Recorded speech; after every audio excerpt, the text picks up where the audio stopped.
Hey guys, this is Matthew Holiday with First Hand Weather, And I'm Chris Nunley with Primo Weather. and we are doing a weather ramblings video.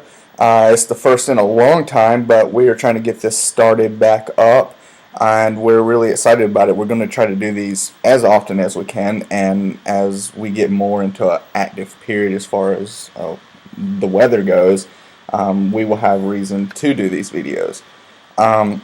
Before I get into what we're going to talk about, basically we're going to talk about the system that's currently over Texas, and then start talking more about some long range forecasting. Actually, I just want to mention that First Hand Weather is going to be coming out with their official winter outlook for this year.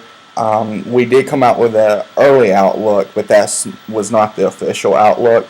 And actually, Chris and I are going to go in and do this outlook together, and we currently are working on it right now. And it'll probably be out in late October or early November, but we're not putting a date on this at this point. We just we're watching several key factors, and like we've said 1,000 times in our articles, long range forecasting is very, very difficult, and a lot of it has to be taken with a grain of salt. So we are working on that, and that will be out very, very soon. So let's go ahead and get right into things here, and I'll go ahead and let Chris talk about the precip today. Yeah, you can see this is some of the precip over the past 24 hours. You can see right here that a majority of Texas has gotten inundated with very heavy rainfall. There were some cases of flooding, but luckily that was pretty minimal because most of the rain was very moderate and it occurred over a pretty good period of time. But as you can see from this map, 90% of Texas got very good rainfall.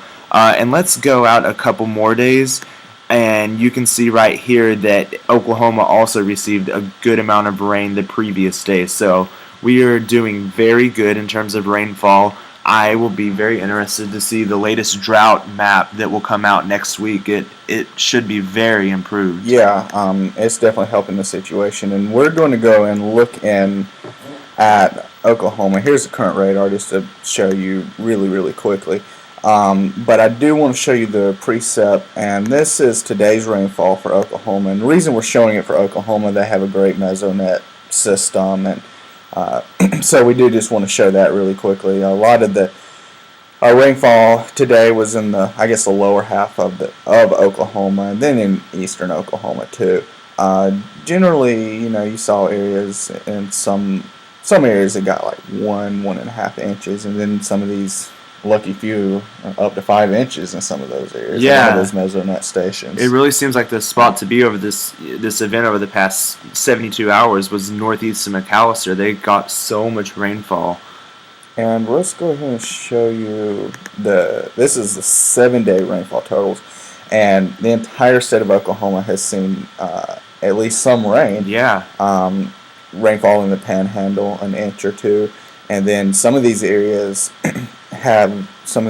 in central Oklahoma have received up to 6-8 inches of rain. So pretty impressive rainfall totals. Yeah, it's very impressive, and it's interesting looking at this map. A lot of the rain did occur south of I-40, but again, like you said, every place in Oklahoma did receive, it looks like, at least almost 1/10 of an inch of rain, so that's great.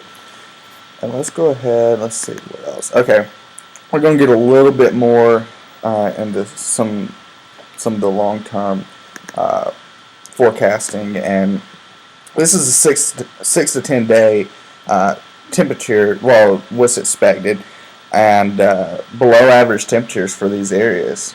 Yeah, it looks like most of the central part of the U.S. is going to be below average, and actually well below average. So this is just setting up the winter pattern that we think is going to happen. So these are the early stages of a very active and looks to be chilly eastern and central U.S. And we'll briefly show you 8 to 14 days out. And like he said, this is what we're expecting for this winter, and we're already seeing the setups. This is a good sign early on, and I realize things can change, but we just want to just briefly show you that So I will turn this over to Chris. We're going to talk about a potential system, I guess. Yeah, we're going to talk about a potential system, and we're going to try to keep it really brief. We don't want the videos to be too long, but this is showing you, it's out about 190 hours or so. The GFS has been showing there is a deep trough that is going to move into the central and eastern U.S. over the next several days into October. And there's actually hints that some southern jet stream energy may interact with that cold air. If this were to happen, there is a possibility some very cold rain, possibly even wet snowfall, could occur. And again, this is really early, but we do want to point out the possibility because, as you can see here, and if we can show them the 18Z map, some major cities could, see snowfall. We're talking maybe Kansas City, St. Louis, Philly, D.C., New York, Boston. Those areas do need to keep an eye on this southern energy because it could be the first minor snowfall of the season. And again, it's very early, but these are the areas that we're watching from extreme northeastern Oklahoma all the way up to the East Coast. They need to watch this system, which could impact them between the October 8th and 12th time frame. And it's not out of the woods to see an October snowfall like last year. Yeah, I mean, take it with a grain of salt. We're not 100%. I mean, obviously, this is pretty far out, but we just want to mention it. Remember what happened with the Halloween snowstorm? Everybody said that couldn't happen, and it did. So we just want to point it out, and we're going to pretty much wrap things up at this point. We do plan to do these videos pretty consistently. So, yeah, guys, and just keep checking back with us on our Facebook pages, and I guess we'll go ahead and wrap it up. So have a good evening, everyone. Thank you.